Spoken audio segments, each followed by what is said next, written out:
faly miarabantsika rehetra zay miaino ndray zao afatra ny tenin'Andriamanitra zao any amin'ny isa-tokantranontsika tsirairay avy any. Ndaotsika ivavaka aloha mialohan'ny irosotsika amin'izay fandrenesana ny tenin'Andriamanitra zay. Angataka amin'i Jesosy tsika mba hanampy antsika izy anome atsika etaeta. De angataka koa tsika mba apinitsika mba hifantoka ary angataka tsika amin'i Jesosy ihany koa tsika mba hanampy atsika izy zay tena ilaitsika tokoa ny fo misokatra ho an'ny afatry ny tenin'Andriamanitra zany. Ka ndao tsika hivavaka eo anatrehan'i Jesosy avy hatrany. Jesosy eo ndreto zay mangataka anao zay mba anokafanao ny fonay raha iaino ny teninao, ary mangataka ihany koa zay tompo mba ho asianao etaeta sy faterena ny amin'ny afatry ny teninao, ary mangataka zay Jesosy mba hampinao mba tena hifantoka tanteraka amin'ny afatry ny teninao zay. Mino anao zay Jesosy ary matoky zay fa ho ataonao zany, ka de misaotra indrindra fa efa anampy anay ianao ka hifantoka izay, anampy anay ianao ka hanokatra ny fonay, ary anampy anay ianao tompo ka tonga anay tena angetaeta ny afatry ny teninao. Misaotra betsaka indrindra amin'ny anaranao Jesosy novanay izany, misaotra tompo, amen. Ny loha hevitry ny tenin'Andriamanitra zay tondran'Andriamanitra atsika de ny hoe ny tanjon'Andriamanitra eo amin'ny fiainantsika dia ny fiainana mandrakizay. Andriamanitra tokoa de manana tanjona lehibe, tanjona tsara, tanjona tena sarobidy eo amin'ny fiainantsika. De tsy inona akory zany fa itsika rehetra zay mandre zao tenin'Andriamanitra zao andova ny fiainana mandrakizay na ho any amin'ny fiainana mandrakizay. Zao no ambaran'ny tenin'Andriamanitra amin'ny Jaona 4:5 hoe izao ny sitrapon'Andriamanitra de ny azahoany zay rehetra mijery ny zanaka ka mino azy fiainana mandrakizay, ary zao hanangana azy amin'ny andro farany. Ny sitrapon'Andriamanitra zany, ny irian'Andriamanitra, ny tian'Andriamanitra de itsika rehetra ho any amin'ny fiainana mandrakizay. Ho antsika rehetra zay nino an' Jesosy, zay nijery an' Jesosy, zay nanolotra ny fiainantsika ho an' Jesosy, ny tanjon'Andriamanitra de zao tsika rehetra ho any amin'ny fiainana mandrakizay. Zay ny tanjon'Andriamanitra izay. Ao amin'ny Baiboly, ao amin'ny Genesisy ao manomboka amin'ny toko 7:30 de misy lehilahy anankiray antsoina hoe Josefa, zay nanana tanjona lehibe teo amin'ny fiainany ihany koa Andriamanitra, de ny hoe izy no anapaka, izy no ife ny tany Egypta. De nampafantarin'Andriamanitra azy tamin'ny alalan'ny nofo zany tanjon'Andriamanitra zany hoe tantarainy tamin'ny rahalahiny izy io hoe nanofy na me amboara isika, de zao ny zavatra nisy ny amboarako rery no mijoro, fa ny amboaranareo dia nanodidina ny ankohaka ny amboarako. De mbola nanofy fanondroany ray izy de nitantarainy tamin'ny ray aman-dreniny mihitsy raha hoe nanofy de zao ndray nofiko ny masoandro, ny volana, ny kintana 250 de ny ankohaka teo anatrehako avokoa. Zany hoe nampafantarin'Andriamanitra azy zany ny tanjon'Andriamanitra hoe izy no anapaka ny tany Egypta. De ndao jerevantsika hoe tanteraka tokoa mantsy zay le tanjon'Andriamanitra zay, tanteraka ny tanjon'Andriamanitra teo amin'ny fiainana. Ka ho jerevantsika hoe ahoana tokoa re, inona tokoa natonga an'izay tanjon'Andriamanitra zay napetrak'Andriamanitra teo amin'ny fiainan'i Josefy zay ho tanteraka, satria ny antsika ihany koa mantsy de zay tena sitrapon'Andriamanitra mihitsy ny tanjona zay fa napetrak'Andriamanitra eo amin'ny fiainantsika mba ho tanteraka. Ary mino avitsika rehetra koa iza tokoa moa tsy maniry zany hoe andovan'ny fiainana mandrakizay, tsisy zay tsy maniry an'izany, fa zany ny faniriana lehibe indrindra no antsika hoe tsika andovan'ny fiainana mandrakizay, ary zany koa ny sitrapon'Andriamanitra, zany ny tanjon'Andriamanitra isika andovan'ny fiainana mandrakizay. Ahoana raha nataon'i Josefa? Zavatra nisy tamin'ny fiainan'i Josefa voalohany de izao, izy tonga de tany Egypta, nandeha tamin'ny lalana tany Egypta, nizotra tamin'ny lalana tany Egypta, namidy ny rahalahy zay mafimafy ihany ny ainany an'le izy, fa zay mihitsy le lalana tsy maintsy alehany atongavany any amin'le tanjon'Andriamanitra. namidy ny ralahany tamin'ny Médiane izy a, de aveo ny Médiane indray mivarotra azy tamin'ny Egyptianina, de nipetraka tany Egypta i Josefa. Zany hoe Josefa zany nizotra amin'ny lalana makany Egypta. Ho antsika ihany koa zavatra tsy maintsy ataontsika de mila azontsika antoka tsara hoe mizotra amin'ny lalana makany an-danitra isika, mizotra amin'ny lalana makany amin'ny fiainana mandrakizay tsika. Jesosy ny lalana sy fahamarinana ary fiainana, tsy misy makany amin'ny ray, tsy misy makany an-danitra raha tsy amin'ny lalana. Zany hoe mila azontsika antoka tsara zany fa efa tena nino an Jesosy tsika, nanolotra ny fiainantsika ho an Jesosy tsika, nandray an Jesosy ho tompo sy mpamonjy ny tenantsika tsika ary manara-dia an Jesosy tsika. Nambaran Jesosy mazava tsara fa misy lalana anankiroa miavaka tsara eto amin'izao tontolo zao. Ao ny lala malalaka zay makany amin'ny fahaverezana mandrakizay ary maro makany, fa misy lalana tery koa, vavahady tery zay makany amin'ny fiainana mandrakizay. Aoka zany ho azontsika antoka tsara hoe mandeha amin'ilay vavahady tery tsika, mandeha amin'ilay lalana tery tsika zay ny finoana an Jesosy, fanarahana dian Jesosy, fanolorana ny fiainantsika ho an Jesosy a, zay ny lalana alehantsika. Ary zay lalana zay ny lalana makany amin'ny fiainana mandrakizay a, de ny finoana an Jesosy, ny fanarahana dia an Jesosy. Ka raha misy mihaino an'izay tenin'Andriamanitra zao, mbola tsy nanolotra ny fiainanao an Jesosy ianao, mbola tsy manara-dia an Jesosy ianao, fotoana mety zao ny tanjon'Andriamanitra amin'ny fiainanao de ianao any amin'ny fiainana mandrakizay. Noho izany minoa an Jesosy atolory azy ny fiainanao izany. De ny zavatra faharoa ny lalovan'ny Josefa de nisy sampanan-dalana. Nisy fitaomana lehibe zay nahazo azy, de tsy inona akory fa mivadin'ny tompony na ny vadin'ny Pôtifara, ny taona azy io anao zavatra ratsy. Sampanan-dalana sy kion-dalana lehibe zay. Fa izao Josefa nandahan'izany izy, tsy nandeha tamin'izany izy, tsy nanao an'izany izy, na de isan'andro ary zay fitaomana zay, de tsy nanaiky mihitsy Josefa, satria manana tanjony eo amin'ny fiainany Andriamanitra de ny fiainana mandrakizay, de tsy nanaiky an'izay fitaomana zay izy.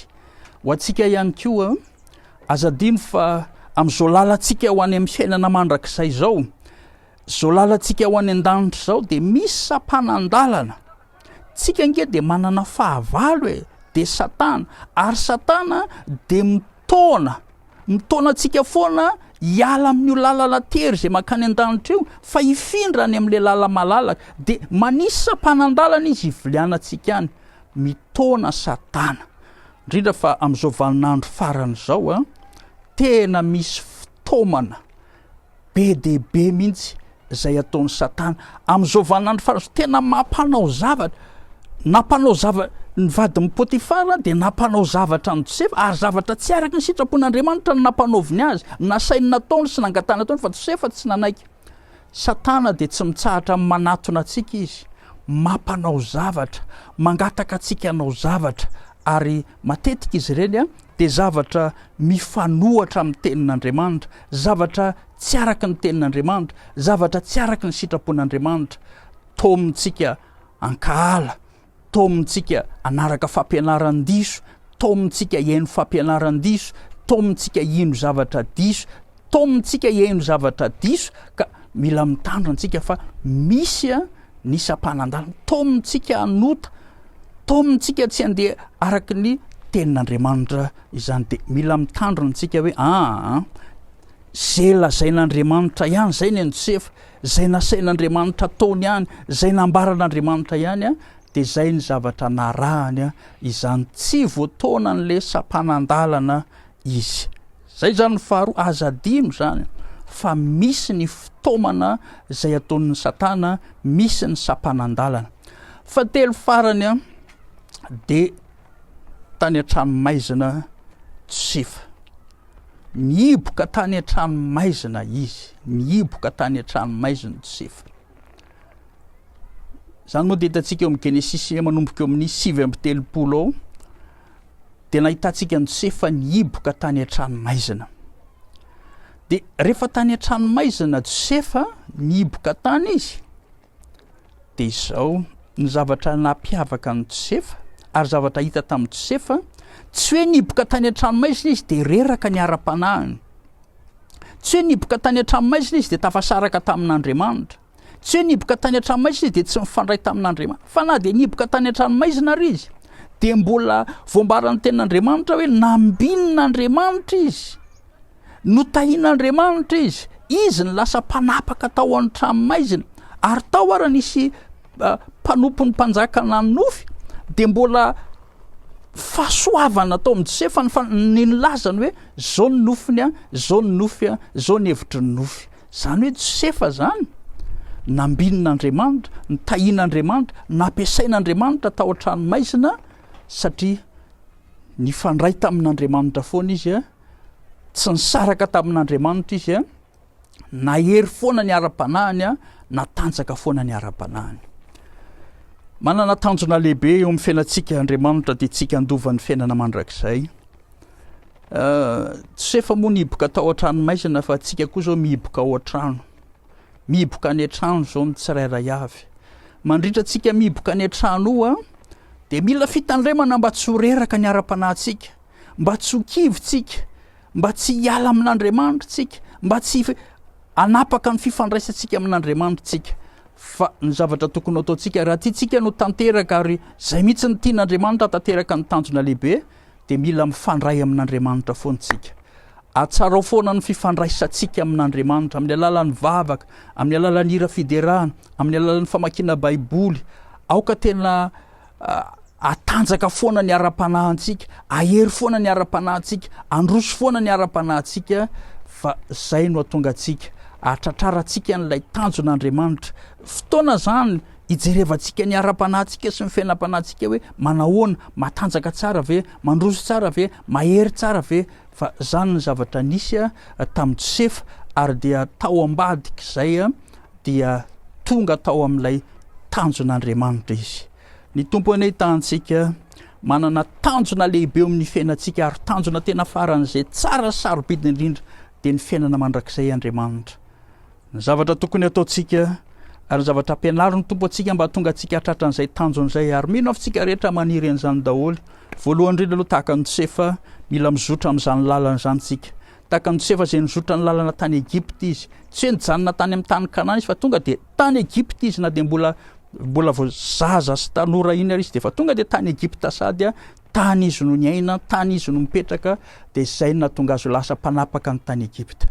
Faharoa, mila mitandrintsika fa misy ny sampanan-dalana, tandremo tsara ao tokantranao, fiainona tena amin'ny mampanopin'Andriamanitra dia tsy misorona mihitsy, fiainona radio. Za mampahery aloha hiaino radio fa hira tena enona, fa tandremo tsara fa amin'ireny radio ireny misy sampanan-dalana izay mitarika atsika, mitaona atsika hanao zavatra tsy araka ny sitrapon'Andriamanitra, tsy araka ny tenin'Andriamanitra. Tandremo tsara, manana fahavalontsika Satana izay tsy tiany ny hatratrarantsika ny tandron'Andriamanitra, ary dia izy mitaona atsika hanao zavatra tsy araka ny sitrapon'Andriamanitra. Mila mitandrina tsara tsika ny amin'izay. Fahatelo Josefa dia niboka, tsika koa zao miboka, tandremo mba tsisy hoe ao anatin'ny fiobioana dia reraka ny ara-panahinao, kivy ianao, ketraka ianao. Vaoka ny ara-panahintsika, ho arahantsika maso tsara hatrany mba hatanjaka, ahery, hitombo hatrany ny ara-panahintsika. Zany hoe tazomintsika hatrany ny fifandraisana amin'Andriamanitra amin'ny alalan'ny vavaka, amin'ny alalan'ny fiderana, ary amin'ny alalan'ny famakiana baiboly. Ndao ary vavakantsika hisaotra an'i Jesosy. Ny materialy aloha dia andaontsika hisaotra an'i Jesosy satria tanjona lehibe toy izany no apetraka Andriamanitra eo anoloantsika, ndaontsika hisaotra an'i Jesosy. Ary ho antsika izay efa mizotra amin'izany tanjona izany dia mifalia, misaora an'i Jesosy, midera fa tanjona lehibe no apetraka Jesosy eo anoloantsika. Iara hivavaka ary tsika, hisaoranay ianao Jesosy, misaotra betsaka anao indrindra izahay satria tena tianao izahay dia nametrahanao tanjona lehibe. Jesosy eo, ny mahafaly anay sy ny mahafinaritra anay dia ny tanjonao, dia tanjona izay hatsara anay, tanjona izay hahasoa anay, tanjona tena lehibe dia ny fiainana mandrakizay. Zava-dehibe zany Jesosy, ary isaoranay ianao. Jesosy eo, ampio izay mba hizotra amin'izany tanjonao zany, ampio izay mba tsy ho voatoana ny Satana ka hiala amin'izany tanjonao zany, ampio izay Jesosy mba tsy ho reraka fa hifandray aminao foana mandritra ny fotoana izay andehananay amin'izay lalana hitondranao anay. Misaotra betsaka Jesosy, omenanao ny dera sy ny lazara voninahitra. Misaotra Jesosy eo. Amen. dia isaorantsika an Jesosy lehibe zay a dia ndao aloha mbola hivavaka fohy aloha tsika ho antsika tsirairay avy a any tokantrano any zay misy zavatra mba tianao entina mambavaka dia samy mivavaka fohy a ihany koa izany ka ho an'izay marary apetrao amin'ny faritra marary anao ny tananao ho an'izay manana olana dia apetrao amin'ny fonao ny tananao ndao tsika hifampivavaka eo anatrehanan'i Jesosy zany. Jesosy io hitanao reo zanakao izay mino ny teninao ary matoky anao mametraka ny tanany eo amin'ny faritra marary azy mangataka anao Jesosy anasitrana azy ireo anaisotra ny aretiny anala ny aretiny. Hitanao koa Jesosy ireo zanakao izay manana olana izay mametraka ny tanany eo amin'ny fony sitrana afao ny olany Jesosy mangataka anao Jesosy mba hamany olana eo amin'ny tsirairay avy amin'ny anaranao Jesosy fanaovana izany misaotra Jesosy io amen. Dia zay zany ny tenin'Andriamanitra afatry ny tenin'Andriamanitra fohy izay nitondran'Andriamanitra antsika dia any tokantrano moa tsika afaka mbola mitohy mivavaka mbola mitohy mihira fiderana mbola mitohy arak'izay tondran'Andriamanitra antsika tsirairay avy zany fa dia miraro soa indrindra tompoko a miraro ny fitahian'Andriamanitra ho antsika tsirairay avy a ny tompony ampandresy antsika ary ny tompony hanampy antsika ka ho tonga amin'ny tanjona zay efa napetraka Andriamanitra ny lohantsika. Miraro soa indrindra tompoko a ho tahian'Andriamanitra isika.